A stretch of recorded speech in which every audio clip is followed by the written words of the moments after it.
저기 도쿄 괜찮지 않아? 그리고 뭐 한국 뭐 괜찮지 않아? 이런 얘기들이 있거든요. 사고 나기 전에 비해서 2배, 3배, 4배 됐죠? 그냥 뭐 10%, 20% 증가가 아니에요. 100%, 200%, 300% 증가예요. 원전 사고 난 다음에 10만 명이 넘는 사람이 매주 토요일 의회를 완전 포위를 했대요. 몇 년간 했대요. 매주 토요일마다. 근데 한 번도 신문에 안 났다고 하더라고요. 혹시 어쩔 수 없이 일본을 가시는 분도 도심 지역을 떠나지 마시오. 강이나 산이나 경치 좋은 데 다니면 안 돼. 도심 지역이 있어야 돼요. 그때 아이고 나 이 얘기까지 해도 되는지 모르겠는데 좀 해주십시오. 그 당시에 정부가 무슨 짓을 했냐면 네, 박근혜 정부 때죠. 후쿠시마산 수산물이 오염이 됐다라는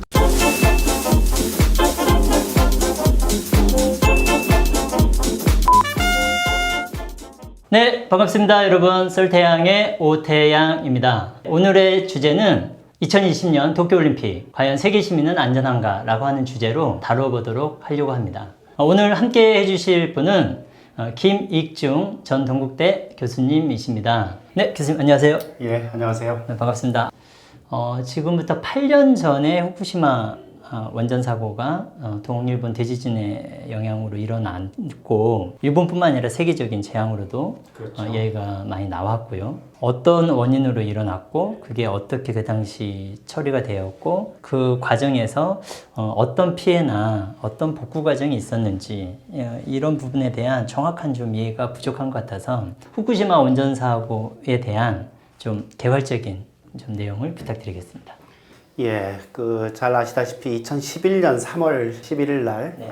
굉장히 큰 지진하고 쓰나미가 왔죠. 네. 지진 때문에 원전의 전기 공급이 끊겼어요. 전기 공급이 끊기면 원전에서는 큰일이 납니다. 원자로에서 물을 끓여서 네. 이 수증기를 가지고 증기 터빈을 돌리는 게 원전의 원리인데 터빈 돌리고 난 다음에 이 수증기를 바닷물로 식혀서 물이 되면 네. 이걸 펌프질을 해서 원자로 안에 다시 넣어야 돼요. 근데 이때 이 펌프가 전기로 움직인단 말이에요. 근데 전기가 끊기니까 펌프질을 못 하죠. 정지. 그러면은 이 물 회전이 안 되는 안 거죠. 되고. 그러면 원자로 내부의 온도가 올라갑니다. 그래서 일본 도쿄전력이 비상 디젤 발전기를 킵니다. 네. 그래가지고 전기를 공급해요. 네, 다시 돌리기 위해서. 예, 그래서 어유 이제 다행이다 이렇게 됐는데 근데 쓰나미가 왔어요. 쓰나미가 와서 바닷물에 이 발전기가 잠겨버립니다. 발전이 안 돼요. 전기가 다시 끊겼습니다. 다시 끊기는군요. 물 회전이 안 되죠. 원자로 내부의 온도가 올라갑니다. 네네. 이게 몇 천도 올라가게 되면 그 다음에는 컨트롤이 안 돼요. 그래서 그 원자로가 일부 녹아 그렇죠. 그 안에 있는 우라늄이라고 하는 해결료가 녹아버렸어요. 그렇군요. 고체인데 네. 액체가 된 거죠. 샘물처럼. 네네. 그런 다음에 이 원자로 이게 20cm 두께 강철이에요. 높이가 한 10m 됩니다. 네, 대단하네요. 무지막지한 그런 규모의 이 강철인데 이게 녹아버렸어요. 그래서 이 해결료가 밑으로 내려가 버린 겁니다. 그 다음에는 콘크리트 바닥이겠죠. 그렇죠. 콘크리트를 녹이고 내려가요. 계속 내려가는군요. 예, 녹이면서. 얼마나 내려갔는지 몰라요. 다 치워봐야 압니다. 그건 아직 규명되지 않아요. 몰라요. 하여튼 뭐 어느 정도는 파고 내려갔을 거다 그렇게 보고 있는 거고 지금 이 상황입니다. 그래서 이런 일이 지금 원자로 3개에서 일어났단 말이에요. 한 개도 아니고 3개. 한 개당 해결료가 100톤 정도 들어가니까 100톤. 300톤 정도의 노심용융물이 있는 거죠. 그걸 치워야 돼요. 그걸 치우는 게 지금 과제군요. 그걸 치워야 돼요. 얼마 동안 걸릴까 몰라요. 그래도 대략 지금 정도 8년이 지났는데 어떤 네. 상황이 됐냐면 거기에 이제 사람이 들어가면 죽으니까 네네. 로봇을 집어넣어요. 그렇군요. 로봇을 집어넣는데 자꾸 죽어요. 로봇이 너무 뜨겁고 방사선도 많고 하니까 자꾸 고장이 나요. 로봇이. 로봇이. 그래서 계속 못 집어넣고 있었는데 얼마 전에 성공했어요. 그래요? 로봇을 집어넣었어요. 네. 거기다가. 네. 근데 로봇이 안 죽었어. 네. 그래서 지금 노심용융물을 이렇게 깔짝깔짝 긁어서 조금씩 제거하고 있다라는 거죠. 제가 올해 3월 달에 후쿠시마를 갔는데 후쿠시마 원전 바로 앞에 홍보관이라고 있어요. 네네. 거기 가보니까 동영상으로 네네. 로봇이 거기 가서 네. 거기서 이렇게 긁는 거를 100톤 중에 일부지만 몇 그램 아니면 몇 킬로그램 이 정도를 지금 긁어내고 있다. 이걸 아주 크게 자랑을 하고 있더라고요. 그게 그렇게 하는데 8년 걸린 거군요. 그렇죠. 네. 그러면 그 속도로 300톤을 치우는데 몇 년 걸리겠냐? 8년 만에 거기 들어가는데 성공한 성공했는데 건데. 네. 그리고 이거를 300톤을 끄집어낸 다음에 이걸 어떻게 할 거냐? 그러니까요. 어떻게 복원하는 기술이 있냐? 네. 없어요. 해본 적도 없고 우리 인류가 해본 일이 아닙니다. 체르노빌 때도 그 일이 일어났죠. 근데 그때는 그냥 덮어버렸어요. 에라 모르겠다 하고 덮어버렸어요. 콘크리트로. 근데 이거는 일본은 작전이 달라요. 다 끄집어내겠다는 거예요. 일단은 모두 네. 다 끄집어내서 아주 깔끔하게 치우겠다. 그리고 오염된 지역도 전부 다 복구하겠다. 복구하겠다라는 게 일본이에요. 굉장히 공격적인 아. 작전인 겁니다. 처음부터 그렇게. 그러면 어쨌든 체르노빌의 처리 방식하고 후쿠시마 처리 방식이 차이는 있군요. 그렇죠. 네. 완전히 다르죠. 이것도 잘 모르실 것 같아요. 근데 좀 뭐 다르다. 둘 다 네. 어느 쪽이 우월하다는 얘기 하기 힘듭니다. 그건 아직 체르노빌은 그냥 덮어놨을 뿐인데 네. 방사능이 어디로 이게 네. 갈 거 아니에요. 네네네. 거기 계속 갇혀 있는 게 아니니까. 그렇죠. 후쿠시마는 이걸 다 끄집어내야 되는데 네. 끄집어낼 방법도 좀 어렵고 네. 끄집어낸 다음에 어떻게 보관할지도 사실 잘 몰라요. 참. 그래서 인류가 정말 새로운 도전을 지금 하고 있는 거다 이렇게 봐야 됩니다. 그렇게 볼 수 있겠군요. 그러면 이 방사능 피해라고 하는 건 정말 좀 충격적이고 끔찍하잖아요. 그렇죠. 그 피해에 대해서 워낙 그 인터넷이나 언론에서 여러 정보와 자료들이 오고 가는데 사람들이 어떤 게 맞는 거야? 이런 이야기를 좀 많이 하거든요. 근데 핵심적인 논란은 두 가지입니다. 두 가지. 예. 둘 중에 하나가 옳고 하나가 틀려요. 네. 너무 그러니까 간단해요. 방사능에 피폭되는 게 건강 영향이 있냐 없냐 이 문제예요. 피폭이 됐을 때 예. 그게 건강과 연결이 되느냐 안 되느냐. 그렇죠. 네네. 원자력 계에 있는 분들은 네. 원자력이 안전해야 되잖아요. 그렇죠. 그리고 사고가 나더라도 뭐 큰 문제가 안 돼야 그렇죠. 되잖아요. 그렇죠. 그러니까 심장적으로 아이 뭐 그렇게까지 문제 없다라고 말하고 싶은 거고. 네네. 그렇지 않고 나처럼 원자력에 반대하는 사람은 이거 뭐 진짜 위험한 건데 하고 과장하고 싶을 거란 말이에요. 네네. 그러면 맞습니다. 그 중간 어딘가에 진실이 있는 거잖아요. 그렇겠죠. 네. 그래서 지금 현재 그 논란이 어떻게 요약이 돼 있냐면 기준치 이하니까 괜찮다. 기준치를 기준으로 해서. 네. 기준치 이하면 괜찮다. 네. 안전하다. 네. 라는 의견하고 네네. 기준치 이하도 위험하다. 라는 의견이 갈려 있는 겁니다. 기준치라는 거는 이제 정부가 그 상황에 따라서 정하고 그렇죠. 그 기준치 이하로 정부가 관리를 하는 거죠. 네네. 그 환경도 관리하고 음식도 관리하고 피폭량도 관리를 하는 겁니다. 일본이 하는 얘기가 지금 그거죠. 기준치 이하니까 괜찮다. 괜찮다. 라고 얘기를 하고 있는 겁니다. 네네. 근데 의학 교과서에 어떻게 돼 있냐? 네. 기준치 이하도 위험하다. 이렇게 돼 있어요. 이게 지금 문제인 겁니다. 그렇군요. 그리고 이 기준치라는 것도 정부가 정하는 거예요. 상황에 따라서 바뀝니다. 교수님, 그 기준치라고 하는 게 국제 기준치가 있을 거고 예. 각국의 기준치가 있을 거고 또 종류마다 다를 텐데 이런 부분은 어떻게 규명이 되나요? 기준치는 국제기구인 ICRP, 네. 국제방사선방호위원회라고 하는 기구에서 먼저 제안을 합니다. 네네. 그러면 그 제안을 대부분 나라들이 받아들입니다. 네. 그게 이제 공속 기준치인데 조금 어려운 단어지만 지금 현재 ICRP가 전 세계 국민들에게 권장하는 피폭량 기준치가 네네. 1인당 1년에 1mSv 이렇게 돼 있어요. 1mSv. 예. 네. 밀리시버트란 단위가 좀 네네. 낯설죠. 네네. 피폭량 단위입니다. 피폭량 단위. 근데 이 1mSv가 옛날에는 네네. 100mSv였어요. 그런가요? 한 80년, 90년 전에는. 그 당시에는 의학이 발달하지 않았어요. 그쵸. 그래서 방사선이 얼마나 인체에 피해 주는지 잘 몰랐습니다. 모르겠죠. 그래서 100mSv 쬐보니까 병이 안 생겨. 네. 그래서 100mSv로 했던 거예요. 근데 오래 지나 보니까 그렇죠. 당장은 안 생기는데 네. 오래 지나 보니까 여러 가지 질병들이 생기더라는 거죠. 그래서 이걸 낮춰요. 네네. 기준을 계속 강화한 네, 거죠. 낮췄어요. 그랬더니 이것도 역시 마찬가지로 병이 생겨요. 그래서 또 낮춰요. 또 낮춰요. 아. 4번, 5번에 걸쳐서 낮춥니다. 그래서 지금 1. 네, 그래서 최근 전에 5mS였는데 1로 낮춰진 겁니다. 일까지, 네. 그러니까 앞으로도 의학이 발달하면 더 소수점까지 더 내려갈 날려갈 수도 있다. 이렇게 네. 봐야 되는 건데 문제는 이 1mS를 권고를 하니까 대부분 나라들이 1mS로 받아들였어요. 네네. 그래서 우리나라도 1mS, 미국도 1mS, 네. 일본도 1mS였어요. 아, 일본도 일단 받아들였나요? 네. 모두 다 1mS였는데 후쿠시마 원전 사고가 나니까 네. 1mS를 지킬 수가 없게 된 겁니다. 그렇죠. 그 얘기가 국민들 있었거든요. 피폭량이 너무 높아지니까. 그래서 일본이 어떻게 했냐? 후쿠시마 근처에 20mS로 기준치를 그렇죠. 올려버렸어요. 네, 20배 올렸다는 얘기를 들었거든요. 이걸 올려야 기준치 이하로 관리할 수 있는 그렇죠. 겁니다. 네, 그리고 그렇지 문제가 않으면 없다. 네. 기준치 이하가 불가능하니까. 그래서 20mS로 올린 거예요. 이럴 당시에 후쿠시마 엄마들이 정부한테 이렇게 부탁합니다. 네. 어린이들에 대해서만큼은 올리지 말아달라. 아, 진짜. 이렇게 얘기하는 거죠. 네. 근데 일본 정부가 받아들이셨나요? 거부해요. 아, 거부했어요. 네, 거부했어요. 그래서 어린이도 20mS입니다. 아, 엄마들이 이걸 왜 이걸 이렇게 요청했냐면 어린이들이 1mS 이상 피폭되는 상황이 계속되니까 네네. 정부가 책임지고 얘들을 피신시켜 주세요. 이 뜻이에요. 그러겠죠. 일단은 후쿠시마 밖으로는. 그렇죠. 네네. 그래서 방사능이 없는 곳으로 우리 네. 애들이라도 좀 피신시켜 주세요. 정부 돈으로. 네네. 이런 뜻인 거예요. 그렇군요. 근데 정부가 거절합니다. 그것까지도요? 예. 그래서 20mS 이상 피폭되는 지역의 사람들은 정부가 책임지고 피난을 시켰어요. 그 밑으로는 피난 안 시켰어요. 알아서 하시오.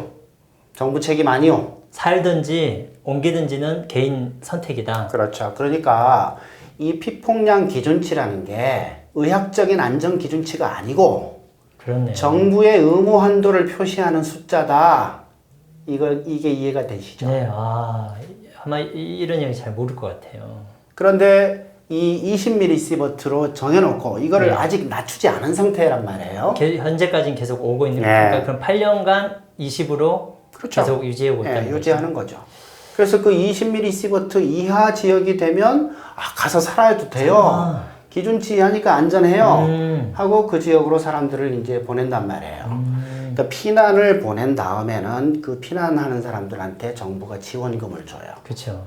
근데 재염이 돼서 방사능이 낮아졌으니 네. 와서 사시오라고 통보를 하면 그때부터는 지원금이 끊깁니다. 네, 그거는 이제 개인이 선택하는 개인이 이제 거기서 살든지 아니면 자기가 돈을 따로 벌든지 친척집에 가든지 결정해야 되는 겁니다. 그래서 이게 이제 이른바 귀환이에요. 아, 귀환을 정부는 시키려고 하는 거고. 후쿠시마로 돌아가자. 그렇죠. 근데 국민들은 잘 안 돌아가요. 그렇겠죠. 위험하니까. 어떤 엄마들이 아이를 데리고 거기 갈 수 있겠어요? 자기 집 동네에 가서 측정기로 재보면 아직도 따다다다 나오고. 아, 그러니까요. 네.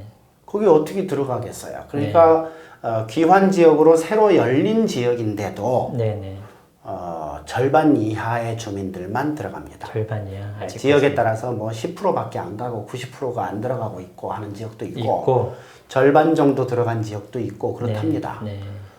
이제 이런 상황이죠. 만약에 대한민국이었으면 저희가 1로 정했는데 이거를 20으로 올리면 국민들이 가만히 있지 않을 것 같거든요. 일본도 마찬가지예요. 가만히 있지 않았어요. 난리 났었어요. 엄마들이 울고 불고 땅을 치고 그런데도 그냥 그랬었어요. 괴롭히친 건가요? 근데 일본 언론에 이게 안 나와요. 언론에 잘안 언론에서 나오네. 다루지 않았죠. 예.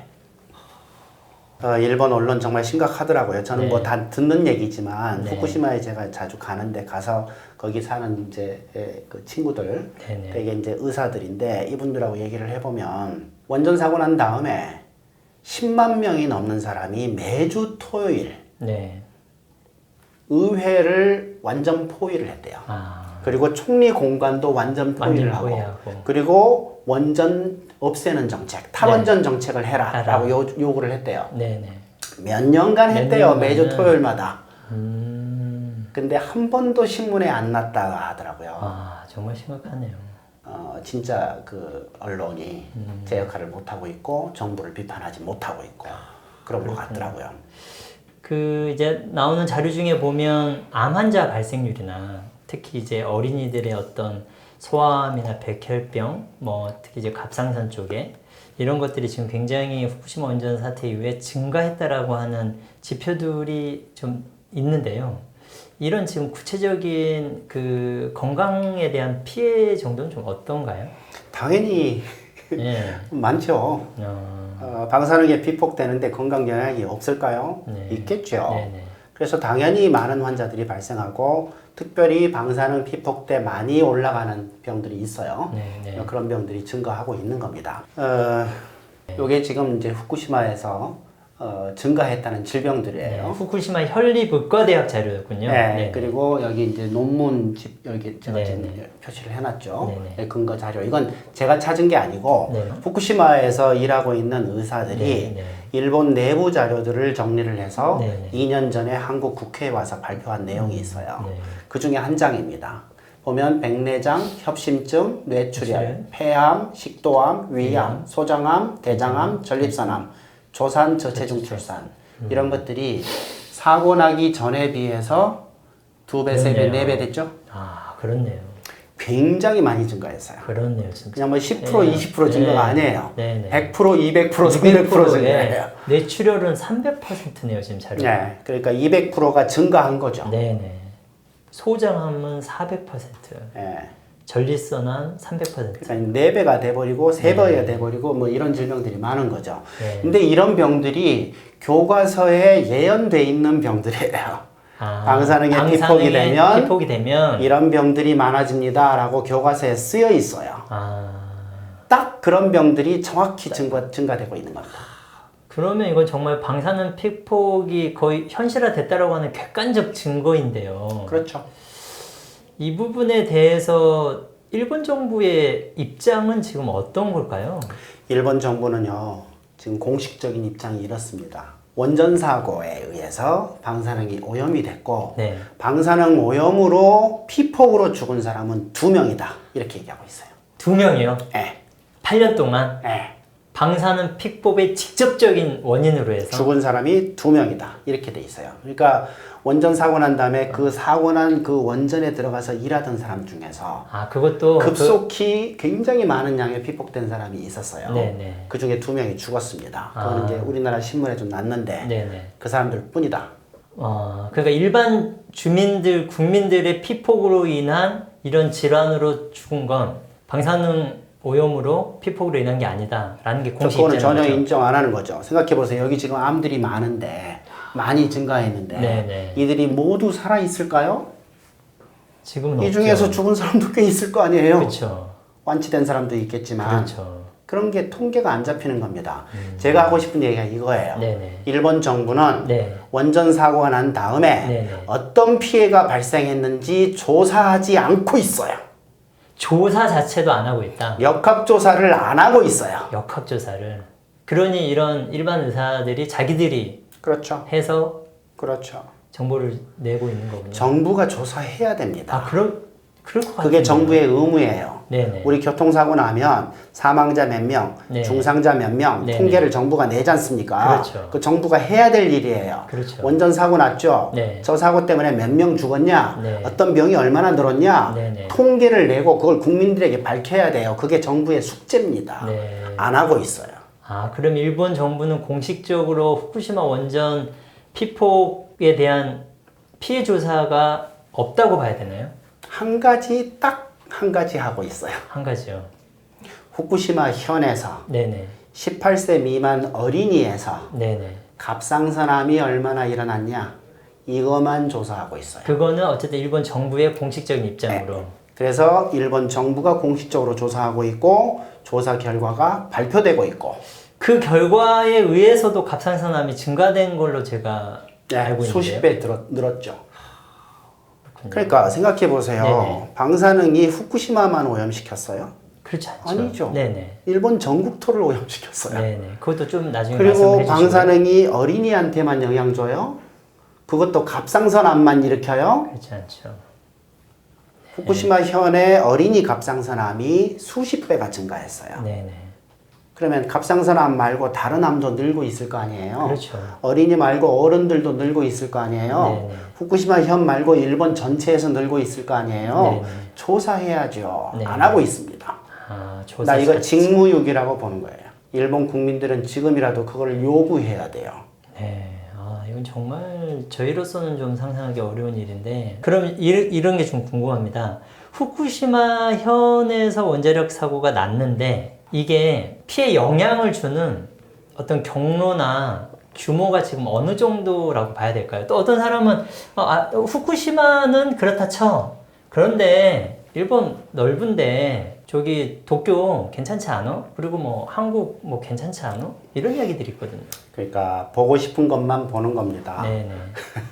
일본은 원자력을 포기하지 않고 있고 네네. 원자력을 추구하는 정책을 갖고 있잖아요. 아직까지는 계속 원전 추구 정책을요. 사고가 났는데도 이 사고 별거 없다 라고 얘기를 하고 싶은 거고 네네.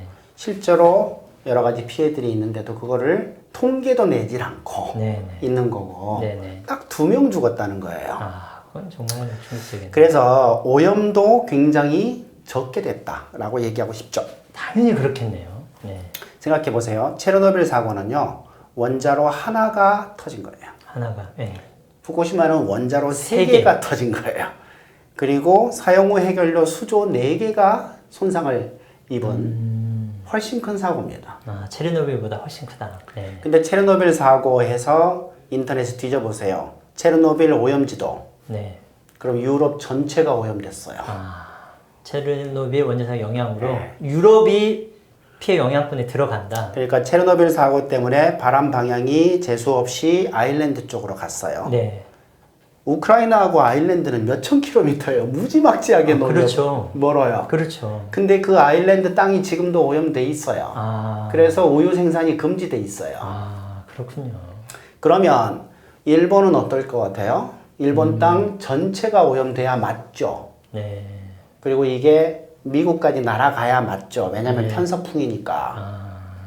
제가 지금 항상 갖고 다니는 일본 오염지도가 이거예요. 네네. 이거는 알겠습니다. 일본 과학자가 후쿠시마 사고 난 다음에 비행기 타고 다니면서 측정한 결과예요. 그거를 자기 논문 속에 내놓은 네, 겁니다. 알겠습니다. 일단 물론 나중에- 굉장히 유명한 논문집인데 네네네. 거기에 내놓은 거예요. 네. 이걸 보시면 여기 후쿠시마 있죠. 도쿄 있죠. 네네. 이만큼이 지금 고농도로 오염됐고요. 그게 그 푸른 빛깔이 고농도라고 봐야겠네요. 고농도 여기 네네. 스케일이 있죠. 네네네. 그다음에 불긋불긋한 데는 좀 저농도로 오염된 저농도요. 지역인데 네. 요게 바람이 이쪽에서 부니까 네네. 방사능 물질이 이렇게 갔을 거예요. 고농도 지역이. 네네. 그래서 대부분의 방사능 물질이 바다에 떨어진 거죠. 네네. 그러니까는 지금 저쪽 그러니까 쉽게 말하면 동해 쪽에서 그렇죠. 그죠 태평양 쪽으로 네. 이렇게 간다는 거죠 바람이. 서풍이 더 많이 부는 네, 그러니 후쿠시마 앞바다 쪽 방면으로 네, 바다 쪽으로. 네, 방사능이 많이 이게 아마 분진이 갔을 미국까지 거다. 갔지 않았겠냐 갔지 이렇게 않았겠냐. 저는 생각하는데 네네. 그래서 일본에서 미국 정도의 거리면 이제 유럽 전체가 오염되는 그런 정도가 되는 거예요. 그렇겠네요. 그래서 이제 이게 내가 사용하고 있는 오염지도인데 네네. 일본 정부가 이걸 사실은 더 정확하게 작성을 해야 돼요. 그건 너무 그렇잖아요. 기본 아닐까요? 근데 일본 정부가 작성한 오염지도를 보면 네네. 후쿠시마 근처만 나와요. 딱 그 주변이요. 여기 지금 지금 여기서 보면 빨간데. 빨간. 네, 거기만 나와요. 좀 뭐 더 봐줘도 이 노란데 이 정도까지만 나와요. 그렇게 되면 어떻게 되겠어요? 그 지역을 제외한 나머지 국민들은 자기 동네가 얼마나 오염됐는지 몰라요. 모르겠죠. 후쿠시마 원전 사고의 위험성에 대해서 느낄 수가 없죠. 그렇죠. 금방 잊어먹어 버리고 네. 방사능 오염된 식품 생각 없이 그냥 먹는 거죠. 네. 심지어는 후쿠시마에 와서 먹어서 도와주자라는 캠페인에 참여하고 네, 지금 그 캠페인이 벌어지고 네, 있다면서요. 후쿠시마에서 네. 그거 먹기 위해서 거기에 와주는 국민들 정말 선량하고 착한 국민들이 나타나는 거죠. 그래서 체르노빌 오염지도는 유럽 전체가 나오는데 네. 왜 후쿠시마 오염지는 일본도 안 나오냐? 네, 일본도 후쿠시마 그 일본만. 근처만 나오냐? 이건 일본 정부가 의도적으로 일본 전체에 대한 오염지도를 작성하지 않는 거예요. 그렇군요. 보세요. 얼마 전에 우리 도쿄 근처에 뭐 핫스팟이 나왔다고 하잖아요. 네. 그럼 도쿄 근처에 방사능이 오염됐다는 얘기 아니에요? 그렇죠. 그러면 도쿄가 포함된 이 지도가 나와야 되는 거 아닙니까? 그렇죠. 근데 이 지도를 정부가 제공한 적이 없어요. 그럼 도쿄 시민들은 도쿄가 오염됐는지 안 됐는지 알 수가 없지. 그렇죠. 저는 그래서 네. 사실은 네네. 이 태평양을 오염시켰고 네네. 일본산 식품을 오염시켰고 네네. 이 식품들이 한국에 지금 유입이 되잖아요. 그렇죠. 수입이. 들어오고 있죠. 한국 국민들이 무슨 잘못을 했다고 우리 입속에 세슘을 집어넣냐 말이에요. 그렇죠. 그래서 이거는 일본이 사과해야 된다고 생각해요. 전 세계인에게 지구를 오염시켰으니 네네. 공식 사과해야 된다고 생각해요. 근데 지금 뭐 사과는커녕 진실도 밝히지 않고 있는 상황인데 그렇죠. 그러면 올 4월에 그 WTO 세계무역기구가 후쿠시마산 수산물 수입 금지 조치를 한 건 그거 정말 잘했죠. 그쵸? 정말 다행이었죠. 네. 그 1심에서 우리가 졌었어요. 아 그러니까요. 그 아찔한 박근혜 정부 순간이었네요. 때인데. 말씀 듣고 보니까. 네. 아 그 아이고, 박근혜 정부 때였나요? 그때 내가 얼마나 화가 나는 줄 아세요? 1심이 있었던 때는 박근혜 정부 때였나요? 네. 그렇군요. 그때 아이고 나 이 얘기까지 해도 되는지 모르겠는데 좀 해주십시오. 그 당시에 정부가 무슨 짓을 했냐면 네, 박근혜 정부 때죠. 후쿠시마산 수산물이 오염이 됐다라는 그 증거를 우리가 갖고 있어야 우리한테 위로할 거 아니에요. 그렇죠. 그렇죠. 그래서 후쿠시마 근처의 수산물을 방사능 조사하러 한국의 대표단이 가요. 네, 갔습니다. 일본에. 네네. 그래서 거기서 많은 그 수산물들을 가지고 측정을 했대요. 네네. 그러면 측정했으면 당연히 나왔을 거 아니에요, 세슘이. 그렇죠. 그렇죠. 그 결과를 우리 국민들하고 공유를 해야 될 거 아니에요. 당연한 거. 지금도 공개가 안 되고 있어요. 아, 그 대표단을 보내서 조사한 자료가 안 나와요. 정부 담당자한테 물어봤더니 아이고 정부가 안 갖고 있습니다. 그럼 누가 갖고 누가 있습니까? 갖고 있는 거죠? 그 대표단 단장이 갖고 있습니다. 개인적으로요? 예. 세상. 그 단장이 누구예요? 그랬더니 원자력 교수예요. 아, 원자력 지지 교수. 원자력 전공 교수. 정말 분통했었죠. 네. 그 사람은 진실을 알고 있겠네요. 하여튼 그런 좋은 무기를 만들어 놓고 공개를 안 하고 아마 사용도 안 하지 않았을까요? 그러니 1심에서 졌지. 그러니까요. 그래서 후쿠시마산 이 근처 수산물들이 그냥 들어올 뻔한 거 아닙니까? 네네. 근데 이번에 하여튼 잘 이겼잖아요. 만들었죠. 네. 어떻게 했는지는 전 잘 몰라요. 전 네. 관여도 안 했고. 네. 너무 잘했어요. 정말 다행이네요. 너무 잘했어요. 나 정말 박수 쳐주고 싶더라고. 네. 어떻게 했을꼬? 네. 정말 저희 국민들의 건강과 안전을 위해서 정말 그건 잘한 일이군요. 예. 먹거리 부분 있지 않습니까? 이번 기사를 통해서 이제 많이 접한 건데 일단 지금 뭐 후쿠시마로 돌아가자 캠페인 그리고 후쿠시마산 음식 안전하다 그리고 지금 뭐 거의 저녁에 지금 유포되고 있다고 하고 유통되고 있다고 하고 일본 선수단에게 후쿠시마산 음식을 먹는 것이 나를 위한 길이다 애국하는 길이다. 아니 그걸 뭐 아베 수상이 공식적으로 발표를 했어요. 네네. 그러니까 선수단에게 후쿠시마 농산물을 제공하겠다. 네네. 이렇게 뭐 일본 정부가 공식적으로 발표한 겁니다. 아 정말 이건 그런 부분에 대해서 도저히 뭐 좀 일본 시민들이나 좀 반응은 좀 어떤가요? 시민들 반응은 제가 모르죠. 네. 그 일본 언론에서 뭐라고 하는지 보면 일본 언론 뭐 찍소리 않잖아요. 그러니 뭐 알 길이 없는 거고. 그래서 아마 뭐 우리도 먹는데 뭐 세계인이 다 먹어도 되지 이렇게 생각하는 국민들도 있을 거고. 네네. 좀 아는 사람들은 아이고 그걸 어떻게 내놓냐 네네. 이런 사람도 아마 있겠죠. 네네. 근데 우리 입장에서 보면 이건 정말 무례하다. 아니면 너무 무지하다. 둘 중 하나다. 이렇게 저는 생각하는 겁니다. 방사능에 오염된 음식이 일본에서 유통되고 있어요. 네. 그거 얼마 전에 환경운동연합 제가 속해 있는 단체예요. 네. 이 단체에서 조사를 한 결과 네. 일본에서 유통되는 식품의 18%가 세슘이 나와요. 18% 예. 세슘. 세슘 18%는 어떻게 해석을 저희가 해야 할 수 있나요? 그러니까 농산물 뭐 쌀이든지 뭐든지 간에 네네. 파, 뭐 고추 네. 뭐 있을 거 아니에요. 네네. 이거를 가지고 재보면 세슘이 나온다는 얘기죠. 18%에서. 네. 물론 후쿠시마 근처는 훨씬 더 높은 확률로 나오고 네. 후쿠시마에서 먼 지역은 좀 덜 덜 나오고 뭐 이러겠죠. 네. 근데 일본 전체적으로 18%가 나온다라는 거 아니에요. 근데 일본도 식품 기준치가 있어요. 기준치 그렇겠죠. 이상이면 유통을 안 시킵니다. 네네. 그러니까 기준치 이하니까 유통을 시키는데 유통된 거 중에서 그렇다는 얘기거든요. 유통 준 것 중에서도 네. 18%는 세슘 오염 나오는 거죠. 네. 그러면 어쨌거나 후쿠시마에서 나온 농산물은 18%보다 훨씬 높을 거 아니에요. 엄청 높을 것 같은데요.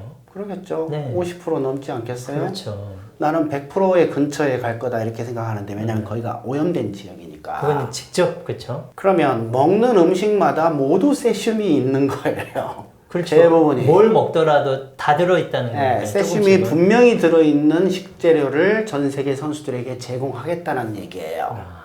어떻게 그런 그러니까 둘 중 하나입니다. 아베는 아마 방사능 기준치에 하면 정말 먹어도 돼 라고 알고 있든지 잘못 알고 있는 건데 잘못 알고 있든지 아니면 이게 좀 위험하다는 걸 알긴 알지만 국익을 위해서 거짓말 한번 하자 이렇게 한 건지 그건 잘 모르겠어요. 그렇지만 그렇게 발표를 한 거죠. 이거는 전 세계에서 거부해야 된다고 생각해요. 그럴 권리가 있거든요. 그러니까요. 세슘 안 먹을 권리가 있어요. 네. 전 세계 육상 선수들에게는. 네. 그렇죠. 그래서 그거를 하지 마라 라고 일본에게 요구할 수 있지 않냐. 네. 이렇게 저는 보는 거죠. 네. 세슘이 포함된 방사능에 오염된 음식을 먹으면 건강에 좋겠어요? 나쁘겠어요? 너무 쉽잖아요. 그거를 제가 의학적으로 설명을 해야 된다는 게 참 웃기는데 네, 좀 이 부탁드리겠습니다. 그래프 한번 보십시오. 네, 이게 그래프 좀 지금 보겠습니다. 전 세계 의학 교과서에 나와 있는 그런 그래프입니다. 네네. 이 그래프에 X축이 X축이, 있어요. 네. 용량 이렇게 되어 있는데 용량이고요. 이게 방사능 피폭량이에요. 피폭량. Y축 피폭량. 반응도라고 돼 있죠. 네네. 특정 질병에 걸릴 확률이에요. 질병에 걸릴 확률, 반응도. 방사능에 피폭이 되면 여러 가지 질병들이 걸릴 확률이 증가합니다. 증가한다. 이제 반응도가 높아지는 거죠. 네. 네네. 그래서 보면 두 가지 패턴을 보인다는 거예요. 네네. 백혈구, 소화기 증상, 폐렴, 백내장, 화상, 사망 이런 것들은 B그래프처럼 발생한다 이렇게 돼 있어요. B그래프요. 네. 이 B그래프는 보면 네. 원점이 아니라 여기서 출발해요. 그렇네요. 조금 이건 와서요. 역치값이 있어요. 네. 문턱값이 있어요. 네. 이 문턱값 이상 피폭이 돼야 이런 병에 걸려요. 적은 양 피폭되면 안 걸려요. 저 B의 질병들은요. 예. 네네. 근데 암하고 유전병 이 두 가지는 네네. A급 그래프처럼 발생해요. 저건 0에서부터 시작하네요. 그렇죠. 네. 0에서 시작하는 직선, 네. 정비례 그래프. 네네. 중학교 때 배우셨던 딱 그 그래프가 교과서에 나와요. 그러네요. 그러니까 방사능의 건강 영향을 안 받으려면 네네. 방사능이 없어야 돼요. 그쵸. 없어야 돼요. 네. 이게 옛날에는 제가 아까 기준치가 100mS였다고 그랬잖아요. 네네. 100mS 이하는 영향이 없는 줄 알았어요. 근데 의학이 발달하고 역학조사를 하다 해보고 보니 하니까 아이고 10mS에도 나오네 5mm에도 나오네 이렇게 된 겁니다. 그래서 1mm까지 그래서 1mm까지 내려온 온 거예요. 거죠. 근데 1mm 이하에서도 영향이 있을 수 있는 겁니다. 그렇죠. 의학 발달이 좀 덜 돼서 그렇지. 그렇겠네요. 그래서 의학 교과서에 이렇게 직선으로 그냥 0에서 원점에서 바로 출발하는 이 그래프로 나와 있어요.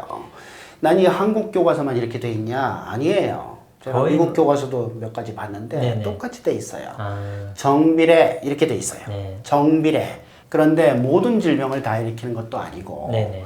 어느 정도 이상 오염이 돼야 피폭이 돼야 일어나는 병도 있지만 네네. 암과 유전병은 바로 출발해요. 원점에서. 그런가요? 특히 그 암하고 얘기예요. 유전병.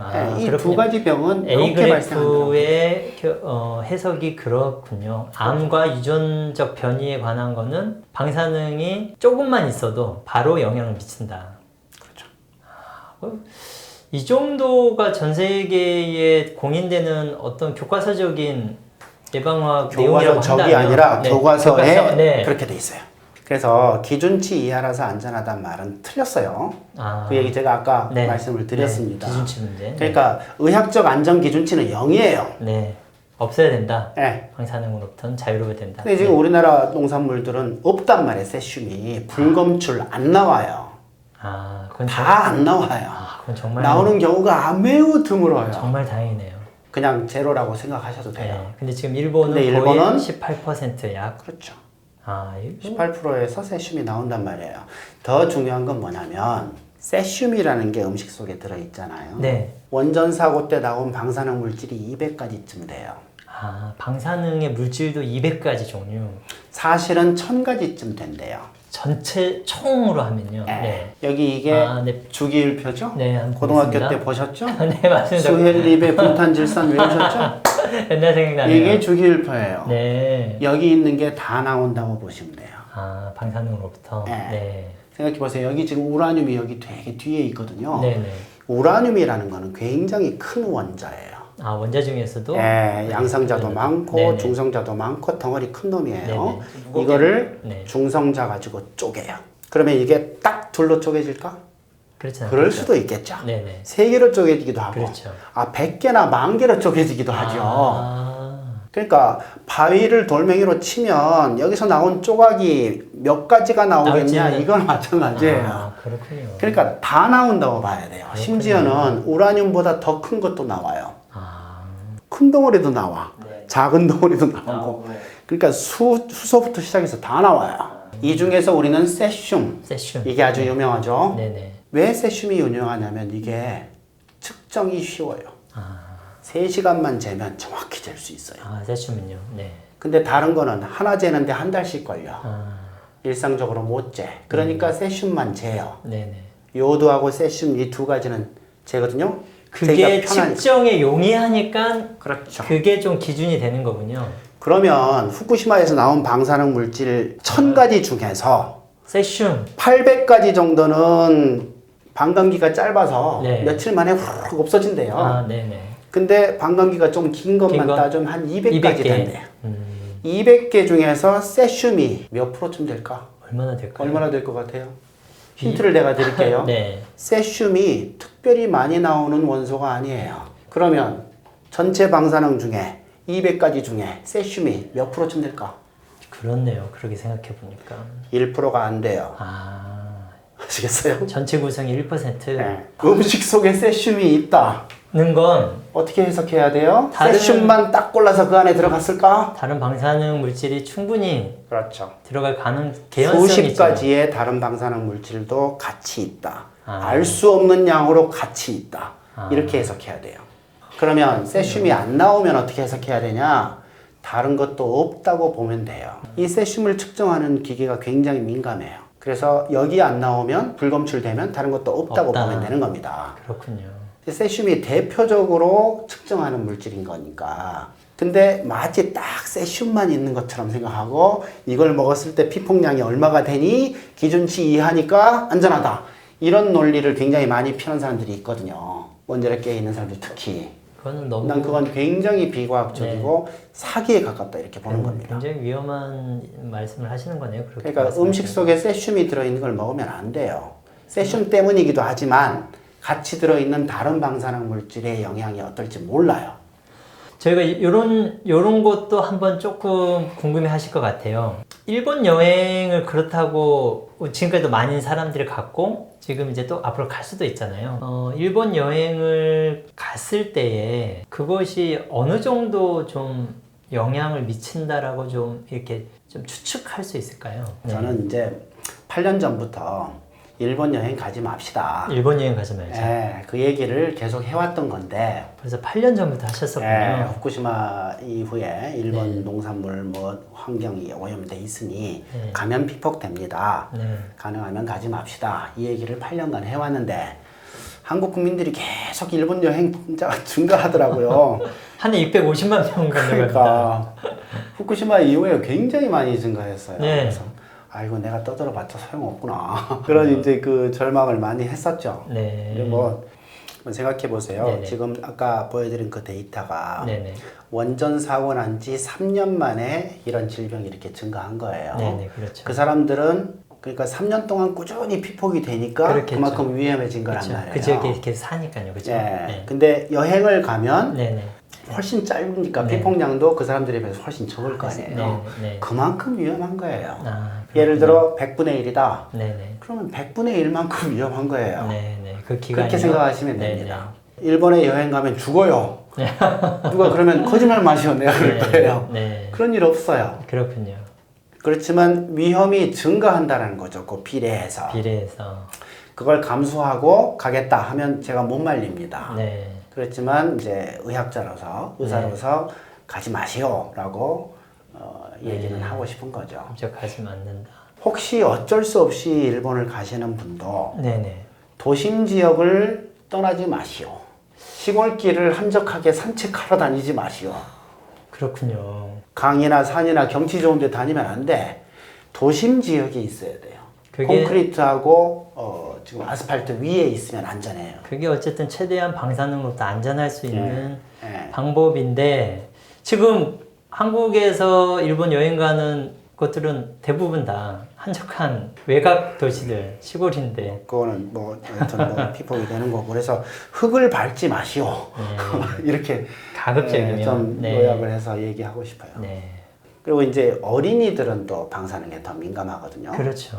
그래서 어린이들은 좀 데려가지 마시오. 네. 뭐 이런 얘기를 해왔던 겁니다.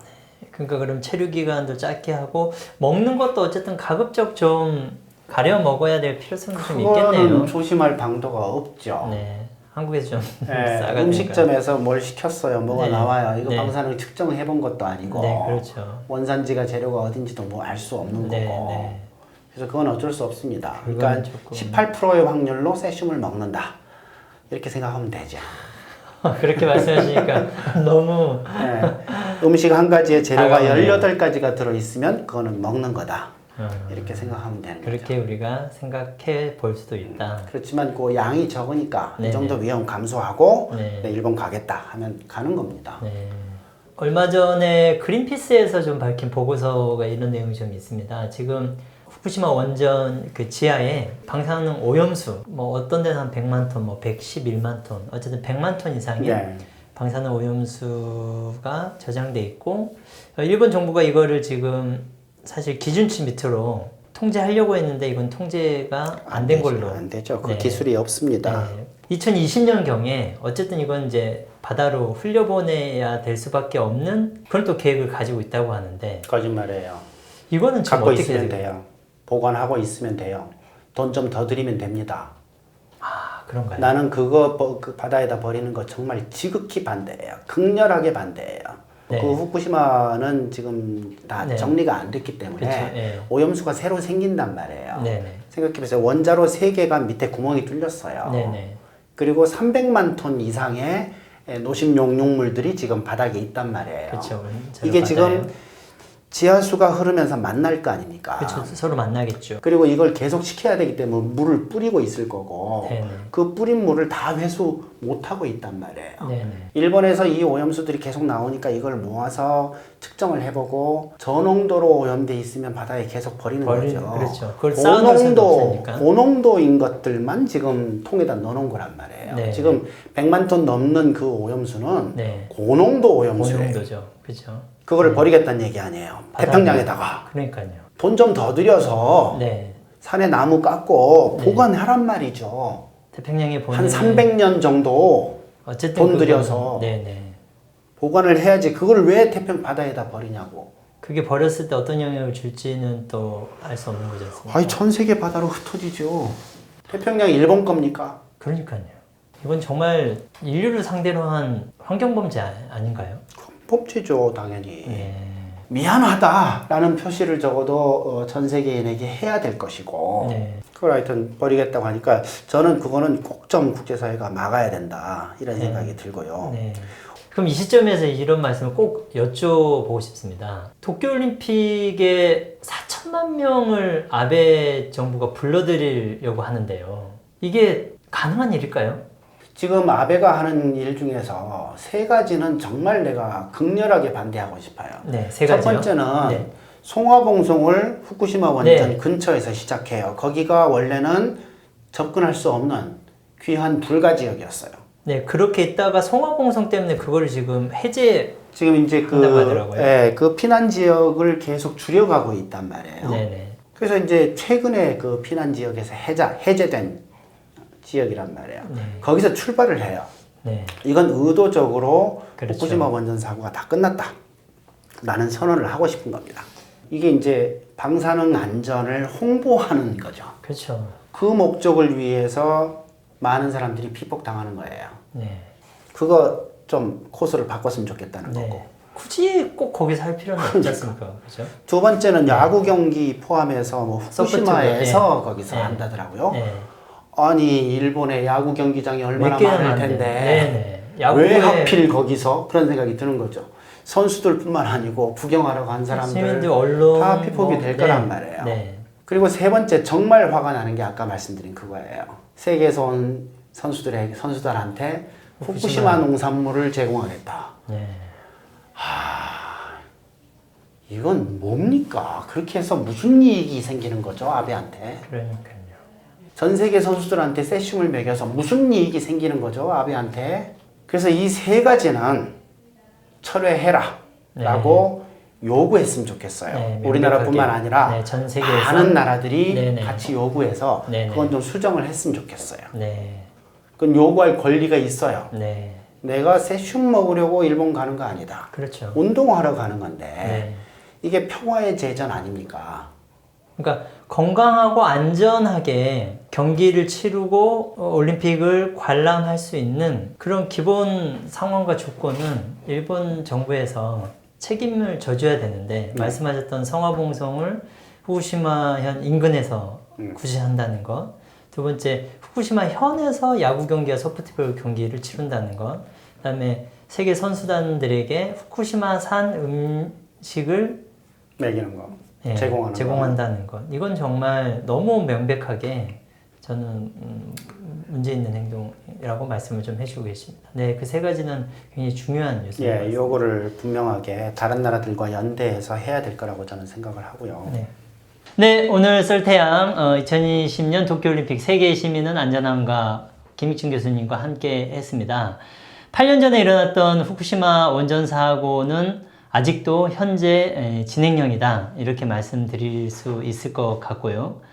도쿄올림픽 세계인의 올림픽이지만 가장 중요한 건 세계인의 건강과 안전, 그리고 환경과 인권이 보장되는 올림픽이 되어야 될 것 같습니다. 이 올림픽이 일본만의 올림픽이 아니라 전 세계인의 올림픽이라는 것을 우리가 함께 기억하고 앞으로 도쿄올림픽이 안전하게 이루어질 수 있도록 함께 노력해야 될 것 같습니다. 네, 오늘 함께 말씀 나눠주신 김익중 교수님께 다시 한번 감사드립니다. 감사합니다. 고맙습니다.